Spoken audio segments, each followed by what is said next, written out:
Back at home, feeling misunderstood, and between these ears ain't nothing good. Okay, we're not talking about the Rockies anymore. Let's talk about one of my favorite things, the NFL draft. And you actually get to ask the questions because we've talked about my mock draft, we've responded to other mock drafts, but we haven't given you our sleepers yet from the far end of the bench. So I did some digging. I was listening to the college football podcast, and Louis Riddick was on, who, funny enough, was a player, was a coach at one point, and then was a GM before he became an ESPN analyst. He was a GM candidate too this offseason. Yeah. The person that I wanted, but didn't work out. He had other things to do. He's making a lot of money doing Monday Night Football, so it's gonna take a Mike Mayock deal to get him out from TV. But you'll get to ask me some questions here, and I'll try and give you my best answer and give the listeners my best answer as to that, because there's a lot that goes into the draft, and you can never take anything you hear at face value. But I'm asking you to trust my opinion. So this is just what I think for these guys. So go ahead and let's start this segment here. So the Jamar Chase thing and Penei Sewell, that's obviously I think you're good either way. I know you're set one way, but like we've had some arguments on the show. We've had a lot of arguments, and Jamar Chase thing, man, I think Joe Burrow, Jamar Chase connection would be fantastic. If you do take Jamar Chase, like what would you like to see the Bengals do in the rest of the draft necessarily? Because obviously the tackle still is one of the positions that you'll look at later in the draft. Yeah, and there's a couple guys that would be. The fact of the matter is that Jamar Chase is so young, age-wise as well. He's only like 20 years old. That's the thing that people don't realize when they look back at that 2019 season. He was 19 doing that in the best conference in college football against the best players, and was on the most efficient offense in college football history. That's a tough pill to swallow, and now hearing some of the opinions that I trust, like Daniel Jeremiah talking about Penei Sewell, and he's good. He is the best offensive lineman in this class, but you can make an argument that Rashawn Slater from Northwestern might be the best offensive lineman in this class. True. He had some. A couple of years ago, he blocked Chase Young and locked him down for the entire game. And then in the Big Ten Championship, he was blocking very well against Ohio State. Northwestern was in that game up until the second half. Yeah. So there's some questions about Sewell now. And really, it doesn't look like there's that many questions with Jamar Chase. It looks like he's going to be able to come into the league, and it looks like he's going to make an impact. So it might be worth drafting a guy like that who has a connection with your star quarterback that's going to be your quarterback. That broke records, college football records. Yeah, long-standing records, like 60 touchdowns in a season and 19-0. I think he might be the only undefeated season in LSU history. And he beat, I think, nine ranked opponents through that season. So, yeah, there's great things with Jamar Chase. The only question is, I think if Joe Burrow doesn't get hurt this past season, it's not as much of a debate. But we saw what this offensive line was able to do to protect Joe Burrow. And it'd be really nice to have Jamar Chase get open. But if Jamar Chase is open and Joe Burrow's already underneath the 300-pound defensive lineman, what good does that do? I mean, so the way I see it is, look, there's like people think offensive line positions are only first rounds are going to be stars. Like, look, Dalton Reisner, second round, he's going to be a Pro Bowler in a few years. Mm-hmm. He is one of the long-standing. He came from the second round. There's talent in the second and third round that you can start. Like Lloyd Cushenberry, going to be the starter center for the Broncos for a lot of years to come. Third round pick. There's talent still in the second and third round that you can easily get a starter out of. That's where I'm like, it's like, look, offensive line is very, very important. It is one of the most important positions on the field when it comes to offensively. Like, look, having good weapons is nice, but you have to have a good offensive line. So that's why I'm like, look, Penei Sewell's great, but am I really willing to risk the opportunity of having one of the greatest connections in college football history, do that again on the NFL field, and then possibly also getting another tackle that could be a sleeper in the second round?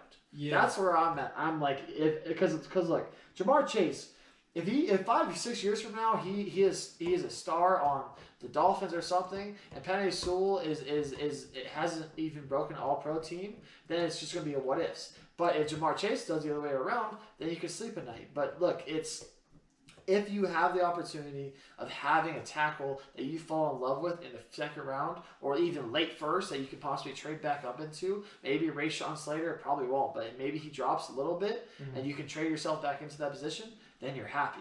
But like reaching at 5 for an offensive tackle, yes, Quentin Nelson did that, but Quentin Nelson is a different breed, and the Colts didn't have a person that they were like had their eyes on, like a position player that was like Jamar Chase's level. The only player that was in position to possibly be drafted by the Colts that year was Bradley Chubb if the Broncos went quarterback at 5. So that's where you're in a position at 5. Like it's Sewell is going to be a good player, but Jamar Chase could make your offense legendary.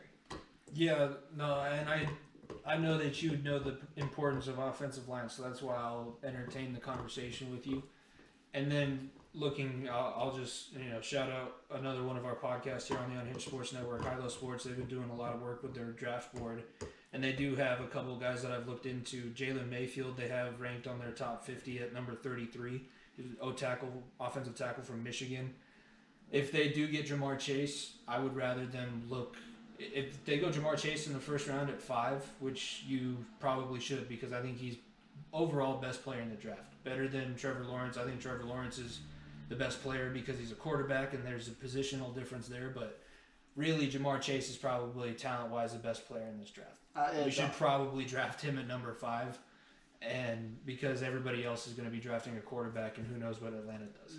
The only argument behind that would be maybe Kyle Pitts is the best player in this draft, but it's between Pitts and Chase. The only reason why the first 3 picks are going to quarterbacks because it's a quarterback-driven league. Yeah, and then when you do that, I think Jaylen Mayfield's going to be there in the second round, because I think the only 2 tackles that people are seeing in the first round are Penei Sewell and Rashawn Slater. Those are really the only 2 that guys are thinking, because there is a lot of talent at other positions. Patrick Surtain is going to be drafted lower than he probably should be in a normal year. Micah Parsons is going to be drafted lower than he should. Micah Parsons is a top 5 pick in most years. He really, that's a freak. If you want to talk about a freak, that dude just 4.3 40 at 250 I mean, everybody pounds. was running 4.3 40s. Yeah, fair. well, everybody got really good, especially the guys that took a year off and then ran, like Jamar Chase and Penei Sewell. They've been training for that for 365 days plus. But yeah, that's where I'm standing right now with the Bengals. If they go wide receiver at 5 with Jamar Chase, make sure that you still have to address offensive line in the second round, and then hopefully ETN falls to the third round. Because I told you before we were talking about this, perfect scenario, if I get to choose who I want, I'll go Jamar Chase at 5, Jaylen Mayfield as your first pick in the second round, and ETN as your first pick in the third round. That's as perfect as you can get it. We would turn around and not have to be 4th in the division, because right now we're 4th in the division. I still maybe put you 4th. The Steelers. If Joe broke out of an injury, 4th, but you can surpass the Steelers. I feel like. We'll see. All right. Then lastly, maybe like you gotta have some hidden gems, because I mean, as a guy that maybe wants the Broncos to pick a quarterback, but maybe doesn't, and maybe the Broncos pick a quarterback in the late rounds, like who's someone that I should be looking at necessarily? Well, all 3 of the guys that I found that I brought for the hidden gems could be guys that I see the Broncos interested in rounds 2 on. The first one that I'm going to talk about is Davis Mills, who's the quarterback at Stanford. He took over with Detroit because Detroit might not want to draft. Detroit just got Jared Goff in that trade, so I don't think they're going to be drafting a quarterback at 7. The one thing they need is a wide receiver more than anything, or help like on the offensive end. Now they're still going to be able to get Jalen Waddle. Yeah, they can get Waddle now easily. Yeah, if they trade back to 9, Waddle's going to be there. There's probably another few receivers that are going to be there, but if Devontae Smith, another one that's people are talking about. Yeah, especially because the Dolphins dropped out of the top 10. But otherwise, I think he was a surefire top 10 pick. But yeah, I think the Broncos, if they have Trey Lance available at 9, and Pat Shurmur just went to his second pro day up in North Dakota State, so it does seem like they're a little bit interested in That'd be nice. I'm interested too. I mean, if he falls at 9, I think we take him. But it works out with the timeline that you need for Drew Lock too, because Trey Lance is only 19. He's not 19. Holy fuck. He's a redshirt sophomore. Oh my Very, gosh. very young. Oh, mess me. If he's 19, I'm all aboard already. Let him sit for a few years. Yeah, that's what I'm saying. Let's see if Drew's got it. He's gonna give Drew competition, but I really don't see Trey Lance starting as the opener. Yeah. That's a lot of pressure to put on a kid. I mean, who the hell do we know? Maybe that's the guy San Francisco traded up 3-4. That's what I would have thought, but they love Mac Jones apparently. Yes, yeah. Talk about loving somebody for their personality. But the other hidden gems that I found, both UCF DBs. Richie Grant is a safety. I could see him as a late first round.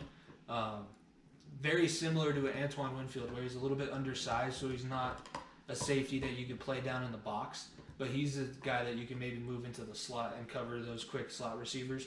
And he's always around the ball. He's a really, really good tackler. So that could shore up some defensive, like the Broncos go quarterback or something other than DB in the first round. They have options in the second and third rounds to shore up their DB room as well. And then Aaron Robinson is a cornerback from UCF who's really long. He's like 6'1" and can run. So if you want to kind of compete with the speed that Kansas City has, we said you can either shut down the middle of the field with a linebacker or get corners that can run and play with these guys.